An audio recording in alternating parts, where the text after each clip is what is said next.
J Spies, J Spies, Spies.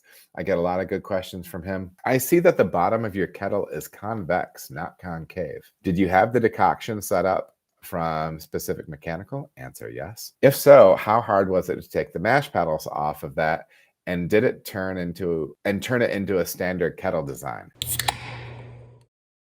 Super easy for us. I just jumped in, pins, pull a pin, the arms slide out. It does still have the, well, you've probably seen, it has the center drive portion still in there, and I can flip up these little flaps or whatever, these little connection points that hold the mash stir, the mash stir arms. But I pulled those out immediately when we got that. So yeah, does the convex shape make it harder to keep trub out of the heat exchanger for highly hot beers? No, because we actually, so my dump port, so the port where I extract wort from and dump trub and everything out of is one and the same, and it is on the very bottom of the kettle all the way off to the side. Sometimes you'll see like a dam built in to kind of block that.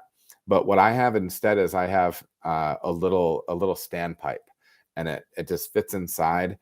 And I shoved on the bottom of it, I shoved like a 3-inch gasket over it, just because I feel like it gives me a little bit more of a seal for that trub coming in. I don't know if it works or not, but it's a temperature appropriate gasket, of course. And then I drop that in at the beginning of my brew day. By the time we whirlpool, let it settle and everything like that, we're in good shape, and I can draw off pretty well. There are some beers that drop out so well for me. Once I get down low and I see that trub pile, I call it crowning, coming out of the top of that wort, pregnancy jokes, some of them settle so well that at that point I can actually pull the standpipe and I can get more wort out as well.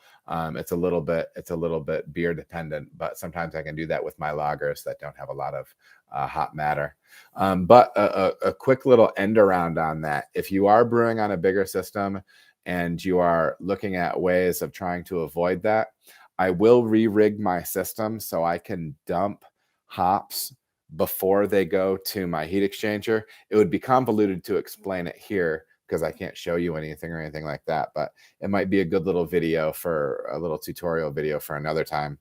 I have a diverter panel with a bunch of unions that connect all these ports that face me, right? So what I do when I do that, I don't use the standard solid union. I'll build in some elbows, and then I'll put a tee off so I can actually, in a sight glass, so I can blow wort, really heavily hopped wort out of that first, and then when that runs clear, I close that, and then I run it to my heat exchanger.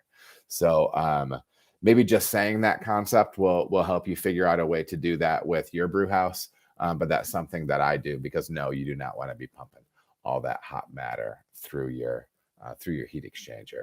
It's not what you want to do.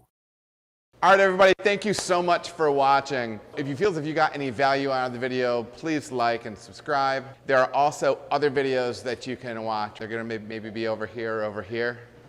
Appreciate you watching.